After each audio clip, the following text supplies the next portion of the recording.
Mga pamangkin, ako nga pala si Tito dyan. Ito na ang pinagmamalaki namin, Milo de Leche dito sa Tondo. Dito lang kami matatagpuan sa Juan Luna, corner Manotok Street. Ang pinaka-landmark natin is Cebuana Luwilier dito sa Gagalangin.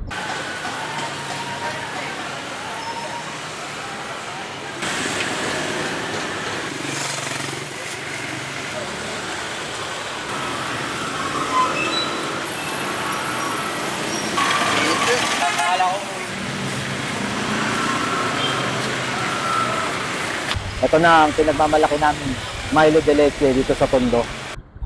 Dito lang kami matatagpuan sa Juan Luna, corner Manotok Street. Ang pinaka-landmark natin is Cebuana Luwilier dito sa Gagalangin.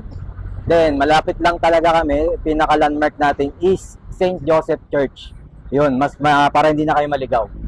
Then ayun lang, 75 pesos, makakatikim ka na may leche plan na Milo de Leche.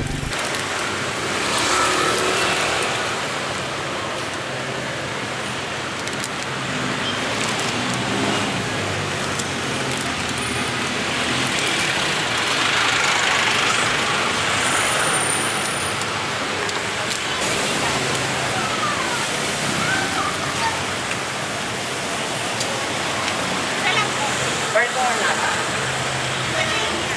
Both? Ate. Isang pearl din. Add. Okay. Add ng nata.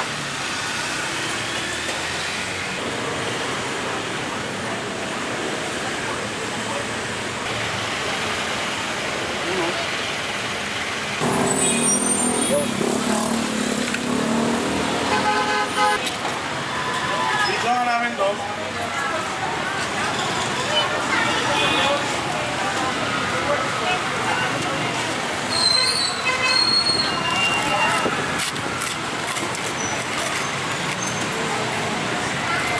Meron kaming Mateos hotdog and Hungarian sausage sandwiches.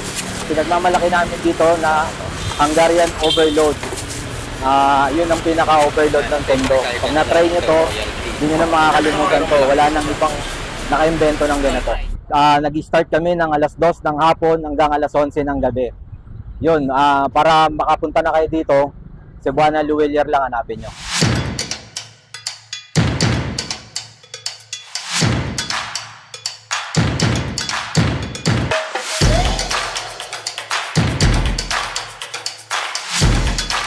Tingnan natin.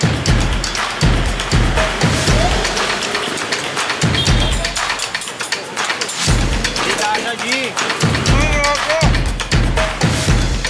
Grabe! Kakaibang overload yan, ha? Sabang overload ko. Ang sarap.